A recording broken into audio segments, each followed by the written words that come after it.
oleh Bawaslu tadi disebutkan. Jadi Bawaslu itu kemudian sekarang Bawaslu itu punya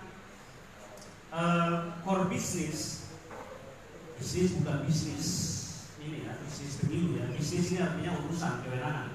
Core bisnis Bawaslu itu awalnya adalah pengawas, tapi sekarang dia juga diberikan kewenangan untuk mengadili. Makanya secara teori dia menjalankan fungsi quasi judicial dalam peradilan pemilu. Nah, melalui apa?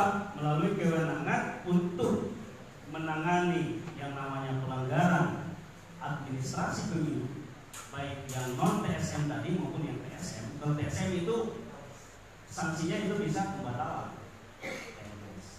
ataupun sengketa proses pemilu. Anda harus bisa bedakan, ada sengketa proses dan ada sengketa hasil. Sengketa proses itu adalah sengketa yang berkaitan dengan keseluruhan tahapan proses penyelenggaraan pemilu, yang itu objek sengketanya adalah keputusan KPU dalam setiap tingkatannya masing-masing. Keputusan itu baik dalam bentuk berita acara maupun dalam bentuk surat keputusan. Karena berita acara maupun surat keputusan itu kan punya akibat hukum konkret final dan individual konkret dan final. Kan kalau belajar hukum administrasi negara itu kan konkret, individual dan final. Berita acara maupun surat keputusan itu konkret, individual dan final. Dia menjadi objek sengketa proses pemilu. Nah, dalam penanganan sengketa proses pemilu itu ada dua sarana mediasi dan sarana adjudikasi. Jadi terlebih dahulu ketika permohonan itu diregister memenuhi syarat formil dan syarat material, dia kemudian harus dilakukan mediasi. Ketika mediasi tidak tercapai kesepakatan, mediasi itu dilanjutkan ke adjudikasi.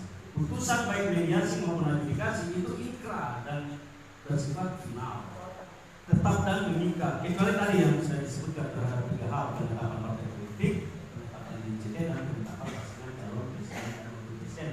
Itu masih bisa di-challenge lagi di sengketa pemilu. Nah, secara keseluruhan sengketa proses pemilu itu adalah upaya administratif yang dilakukan di Badan Pengawas Pemilu sesuai dengan tingkatannya masing-masing. Yang lain adalah sengketa hasil. Nah, sengketa hasil itu merupakan kompetensi absolut dari Mahkamah Konstitusi. Tetapi kan demi efektivitas penegakan hukum, Mahkamah Konstitusi itu kemudian membuat syarat-syarat formil sehingga tidak semua perkara bisa masuk. Perkara yang bisa masuk misalnya di perselisihan PU, perselisihan hasil perhitungan